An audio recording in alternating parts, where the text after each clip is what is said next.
ہمارے درگاہ کی سیڑھیوں تک پہنچنے کے وقفے میں وہ دونوں ماں بیٹی سیڑھیاں چڑھ کر اوپر جا چکی تھی۔ کاشف نے جان بوجھ کر اپنی جیپ شیورلیٹ کار کے بالکل قریب لا کر کھڑی کر دی تھی۔ کار کا وہ باوردی شوفر آج بھی اسی طرح کار کی صفائی میں مصروف تھا۔ اس کی جیپ سے اترتے ہوئے مجھ پر نظر پڑی تو اس کی آنکھوں میں شناسائی کی ایک جھلک لہرائی۔ جلدی سے سلام کر کے بولا، ارے صاحب، لگتا ہے آپ بھی ہماری بیگم صاحبہ کی طرح ہر جمعرات کو یہاں آتے ہیں۔ نہیں، ہماری تو یہ دوسری ہی جمعرات ہے۔ دراصل میرے دوست کو اس درگاہ کی زیارت کا بہت ارمان تھا، سو اس ہفتے اسے یہاں لے کر آیا ہوں۔ کاشف میرا اشارہ سمجھ گیا اور گاڑی کے گرد گھوم کر پھر ڈرائیور سے باتوں میں مشغول ہو گیا۔ ڈرائیور نے چونکہ آج ہمیں خود ایک بے حد قیمتی گاڑی سے اترتے دیکھا تھا، اس لیے اس کے رویے میں مرعوبیت کی ایک واضح جھلک دکھائی دے رہی تھی۔ میں کاشف کو ڈرائیور سے معلومات لیتا چھوڑ کر سیڑھیاں چڑھتا ہوا درگاہ کے صحن میں جا پہنچا۔ آج میں جوتے اتارنا نہیں بھولا تھا۔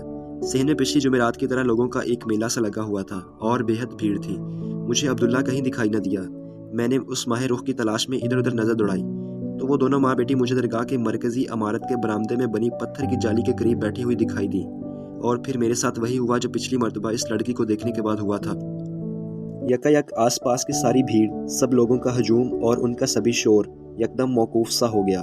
فضا جیسے ساکت سی ہو گئی اور مجھے یوں لگا جیسے اس وسیع و عریض سنگ مرمر کے دھلے صحن میں صرف میں اور وہی موجود ہیں۔ ہم دونوں کے درمیان صرف تنہائی ہے اور کائنات کا ہر ذرہ خاموش ہے، حتیٰ کہ آس پاس چلتی ہوئی پروائی بھی گونگی سی ہو کر صرف جسموں کو چھو کر گزر رہی ہے۔ اچانک کوئی سوالی مجھ سے زور سے ٹکرایا اور ایک جھٹکے سے میرے حواس واپس آ گئے۔ میں وہی صحن میں کھڑا تھا، جانے 2 پل گزرے تھے یا 2 صدیاں، مجھے کچھ یاد نہیں آ رہا تھا۔ لڑکی اب بھی اسی جذب کے عالم میں 2 زانوں بیٹھی جالی کی طرف منہ کیے گڑ گڑاتے ہوئے کوئی دعا مانگ رہی تھی۔ میں سحر زدہ سا اسے دیکھتا رہا۔ کالی چادر نے اس کا دمکتا نور اور بھی واضح کر دیا تھا، اور اگر میں شاعر ہوتا تو شاید اسی لمحے اس کے ہاتھوں کی گلابی مخروطی انگلیوں اور لرزتی پلکوں پر پورا دیوان لکھ ڈالتا۔ رفتہ رفتہ لڑکی کا جسم ہچکیوں سے باقاعدہ لرزنے لگا اور وہ زاروں قطار رونے لگی۔ اس کی ماں نے گھبرا کر اسے تھاما۔ آج ان کے ساتھ شاید ان کی کوئی خادمہ بھی آئی ہوئی تھی۔ لڑکی کی ماں نے سراسیمگی کے عالم میں اسے پانی کی بوتل دینے کا کہا۔ خادمہ ہڑبڑائی ہوئی سی اٹھ کر باہر کی جانب بھاگی۔ شاید وہ گاڑی سے پانی لینے کے لیے گئی تھی۔ کبھی کبھی لمحے کے کسی ہزارویں حصے میں انسان کا دماغ اسے وہ کچھ کرنے پر مجبور کر دیتا ہے جو عام حالات میں وہ کبھی سوچ بھی نہیں سکتا۔ کچھ ایسا ہی اس وقت میرے ساتھ بھی ہوا۔ میرے قدم خود ہی یک بہ یک صحن میں درختوں کے نیچے پڑے پانی کے گھڑوں کی جانب بڑھ گئے، اور میں کسی سحر زدہ روح کی طرح پانی کا گلاس لیے اس لڑکی کی ماں کے پاس جا پہنچا۔ ماں نے جلدی سے بنا دیکھے گلاس پکڑ کر بیٹی کے منہ سے لگا دیا۔ پانی پی کر اس پری کی حالت کچھ سنبھلی، لیکن اس کا رنگ اب بھی سرسوں کے کسی تازہ پھول کی مانند زرد ہو رہا تھا۔ ماں نے گلاس واپس کرتے ہوئے تشکر بھری نظروں سے مجھے دیکھا۔ شکریہ بیٹا۔ میں گلاس لیے چند قدم دور ہٹ کر کھڑا ہو گیا۔ ان چند لمحوں میں نہ جانے مجھے ایسا کیوں لگا جیسے میرے سارے لفظ کہیں کھو گئے ہیں۔ مجھ سے کچھ بھی نہیں بولا گیا۔ اس ایک لمحے میں مجھے زبان اور لفظوں کی اہمیت اور قوت گوئی سے محروم بد نصیبوں کی بے بسی کا بہت شدت سے اندازہ ہوا۔ اتنے میں ان کی خادمہ بھی دوڑتے ہوئے ہاتھ میں پانی کی بوتل لیے واپس پہنچ چکی تھی۔ ماں نے چند گھونٹ بوتل سے بھی لڑکی کو پانی پلائے۔ خادمہ کی مدد سے لڑکی کو کھڑا کیا اور واپسی کے لیے چل پڑی۔ ماں نے جاتے جاتے ایک بار پھر میری جانب محبت بھری نگاہ ڈالی اور زیر لب شاید کوئی دعا بھی دی، لیکن میں یوں ہی بنا پلکیں جھپکائے ساکت کھڑا رہا۔ ہوش اس وقت آیا جب وہ تینوں درگاہ کا صحن پار کر کے بیرونی دروازے سے باہر نکل چکی تھیں۔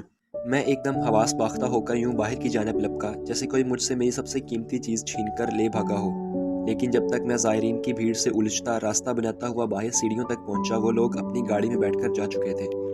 ڈرائیور نے کاشف سے ہاتھ ملایا اور میں نے دور ہی سے گاڑی کو روانہ ہوتے دیکھ کر بے بسی سے ہاتھ ملے۔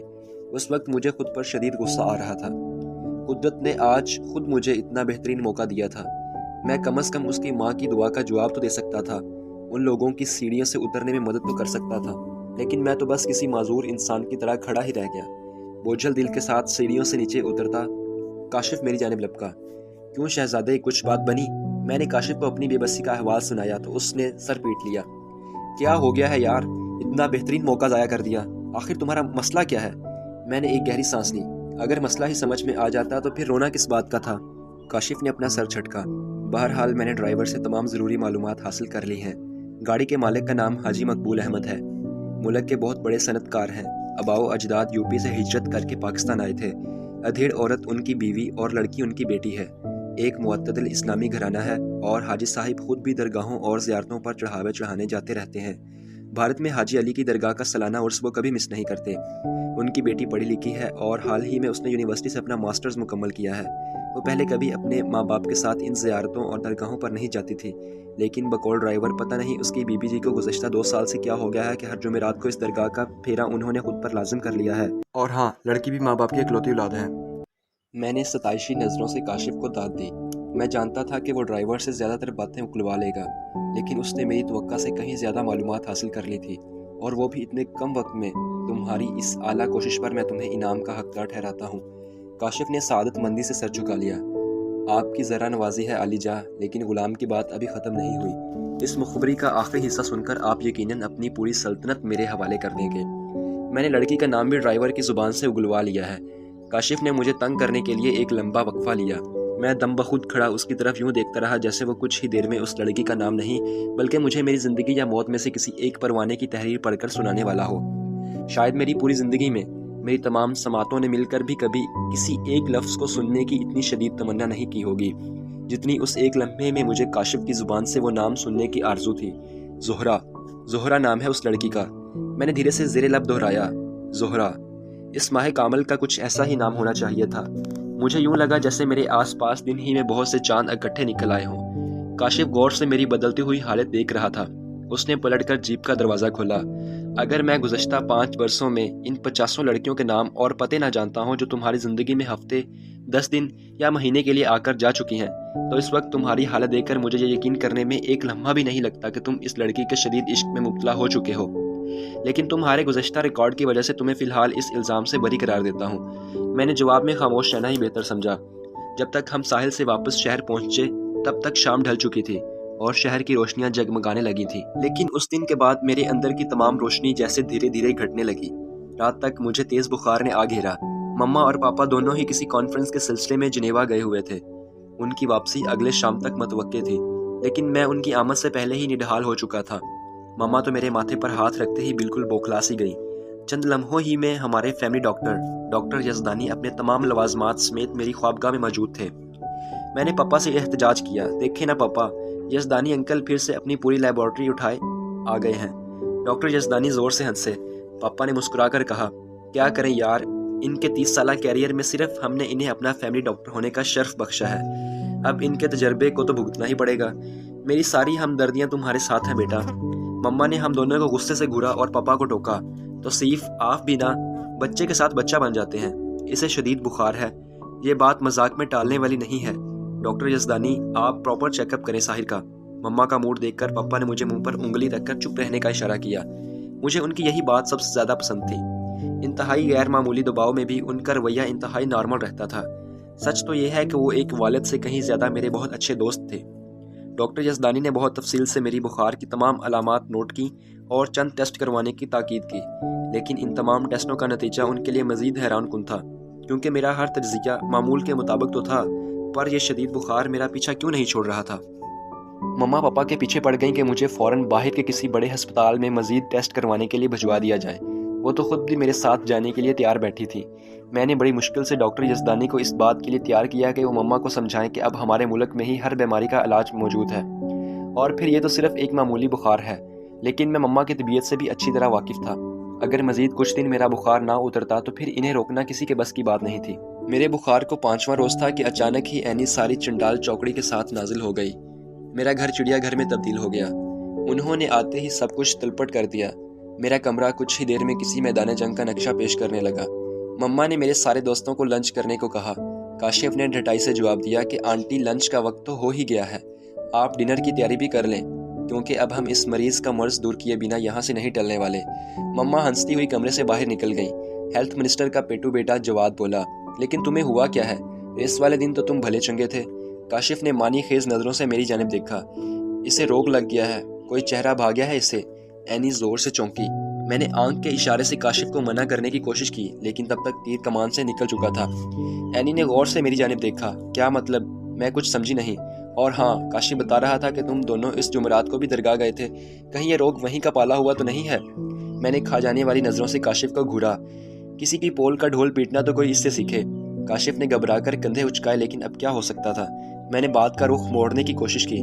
تم بھی کس ایڈیٹ کی باتوں پر یقین کر بیٹھی ہو؟ ہم درگاہ گئے ضرور تھے لیکن ایک شاندار کار کے مالک کی کھوج میں۔ لیکن اینی بھی بلا کی ذہین تھی، اسے مطمئن کرنا اتنا آسان نہیں تھا۔ اس کے چہرے پر ایک رنگ آ کر گزر گیا اور وہ دھیرے سے بولی، خدا کرے کہ کھوج صرف ایک شاندار کار تک ہی محدود رہے۔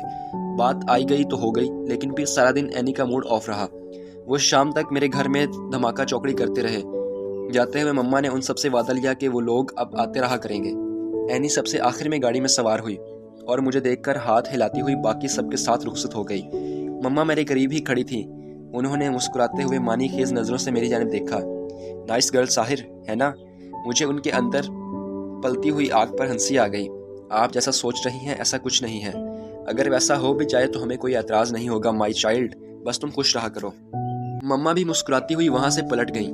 لیکن ہم انسانوں کا شاید سب سے بڑا مسئلہ یہی تھا کہ ہم کبھی بھی خوشی کا کوئی مستقل فارمولہ ہی تلاش نہیں کر پائے تھے۔ دو انسانوں میں سے کوئی ایک بات جو پہلے کے لیے خوشی کا سامان کر سکتی ہے، وہی بات دوسرے کے لیے انتہائی معمول کی خبر ثابت ہوتی ہے۔ شاید خوشی کا تعلق ہمارے اندر کی ضروریات سے ہوتا ہے۔ کوئی سڑک پر گرا 1 روپے کا سکہ پا کر بھی خوشی سے نہال ہو جاتا ہے اور کسی کو بزنس میں کروڑوں کا فائدہ بھی مہمیز نہیں دے پاتا۔ ان دنوں میرے لیے بھی خوشی کے معنی اکثر بدل گئے تھے۔ گاڑیوں کی دوڑ اور ہیوی بائکس کی ریس، جو چند دن پہلے تک میرا جنون تھا، اب اس شغل میں میرا دل نہیں لگ رہا تھا۔ جیسے جیسے جمعرات کا دن قریب آتا جا رہا تھا، میرے اندر پھر سے ایک عجیب سی بے چینی پھیلتی جا رہی تھی۔ اور پھر جمعرات کا دن بھی آ گیا۔ مما صبح پاپا کے ساتھ ہی نکل چکی تھی، لہٰذا مجھے روکنے والا گھر میں کوئی بھی نہ تھا۔ میں نے معمول کی طرح اپنی گاڑی نکالی اور سپہر ہونے سے پہلے ساحلی درگاہ کے دروازے پر کھڑا تھا۔ آج اندر بہت زیادہ چہل پہل تھی، ایسے لگتا تھا جیسے کوئی خاص ہستی وہاں آئی ہو۔ زہرا کی گاڑی عصر کے قریب وہاں آتی تھی اور ابھی تو ظہر کی اذانیں بھی ٹھیک طرح سے شروع نہیں ہوئی تھی۔ میں نے عبداللہ کی تلاش میں یہاں وہاں نظریں دوڑائی اور پھر وہ مجھے صحن کے وسط میں کسی شخص کے گرد ہجوم میں ایک جانب کھڑا نظر آ گیا۔ اس نے مجھے دور سے دیکھتے ہی ہاتھ کے اشارے سے قریب بلایا۔ میرا جسم بخار سے پھنک رہا تھا اور اس وقت مجھے کسی سائے کی تلاش تھی، لیکن صحن کے وسط میں تو سورج عین ہم سب کے سروں کے اوپر آگ برسا رہا تھا۔ لیکن میں عبداللہ کے بلاوے پر انکار نہ کر سکا اور اس کی جانب قدم بڑھا دیے۔ قریب جانے پر میں نے ایک باریش بزرگ کو لوگوں کے درمیان بیٹھے پایا۔ اس بوڑھے شخص کے چہرے پر ایک عجیب سا جلال تھا جو انسان کو اس کی جانب دوسری نظر ڈالنے سے روکتا تھا۔ آس پاس سبھی لوگ نہایت مؤدب بیٹھے ہوئے تھے۔ بزرگ کے ہاتھوں میں تسبیح تھی جسے وہ آنکھیں بند کیے پڑھے جا رہے تھے۔ مجھے اس سناٹے سے کچھ عجیب سی وحشت محسوس ہونے لگی تھی۔ چند لمحے یوں ہی گزر گئے۔ میں نے الجھن آمیز انداز میں عبداللہ کی جانب دیکھا۔ عبداللہ نے آنکھیں میچ کر مجھے خاموش بیٹھے رہنے کا اشارہ کیا۔ اچانک اسی بزرگ نے اپنی آنکھیں کھولیں اور براہ راست میری آنکھوں میں دیکھتے ہوئے زور سے گرج کر بولا، آ گیا تو؟ اتنی دیر کہاں لگا دی؟